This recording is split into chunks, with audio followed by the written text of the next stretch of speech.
সীতা দেবী নিজ হস্তে অগ্নির সাধন তৈরি করেছেন।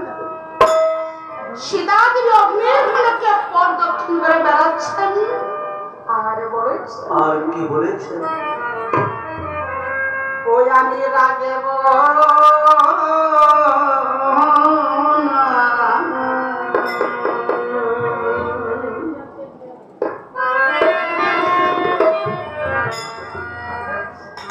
না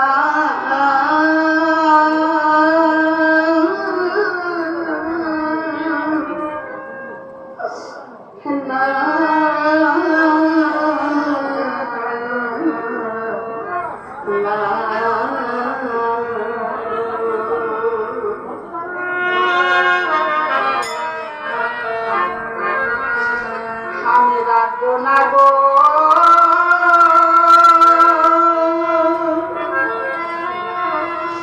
আমার এই চারি প্রাণা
কি বলেছেন? তোমার সীতা দেবী ও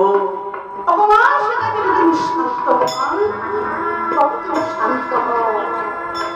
জানো মা, এই আত্মহত্যা করালে আজ তোমার মহাপাপ হবে। সেটা তুমি বলেছো বাবা। জানালাম আপনার সর্বনাশ করেছেন।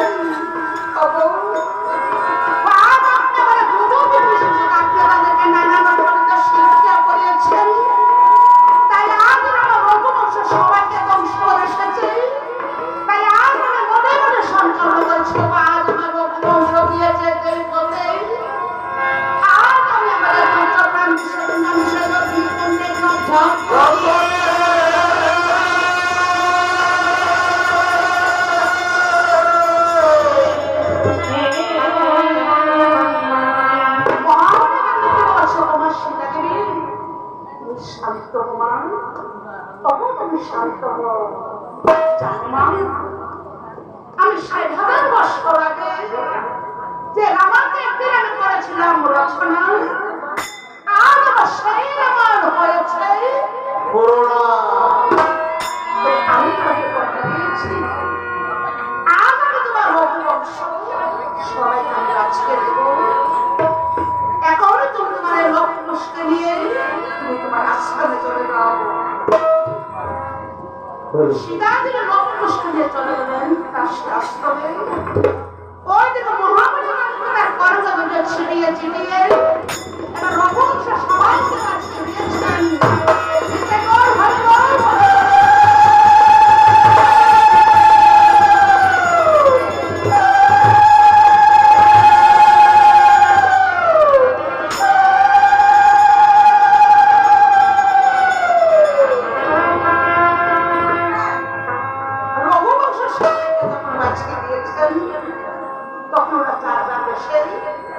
সবাই চলে গেলেন। শ্রীরামচন্দ্র অযোধ্যায় গিয়ে তিনি কিছুদিন পর একটি সোনার মানুষকে শ্রীরামচন্দ্র করেছিলেন স্বয়ং। শ্রীরামচন্দ্র দেখেছে একটি সফল দেখে বলেছে লক্ষণ। কাল নিশুদিন আমি দেখেছি একটি সফল লক্ষ্য ঠাকুরের ভাবো বাবা। বাবা গো, তুমি কি স্বপ্ন দেখেছ? একবার তুমি আমার কথা বলো। শ্রীরামচন্দ্র বলে সবাই লক্ষ্য, আমি কাল কৃষ্ণের স্বপ্নে দেখেছি। আমি তোমার আবার অসমত করবো। আমি আরম্ভ করেছি লক্ষ্য। বাবা গো, তুমি যদি একবার এই স্বপ্নে দেখতে থাকো, সমস্ত সারথীকে বলো পুরো ৬০,০০০ মণিকে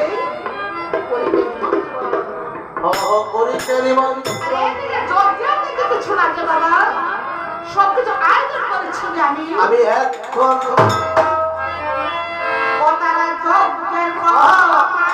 নিয়ে পরে বিমন্ত্রণে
রাম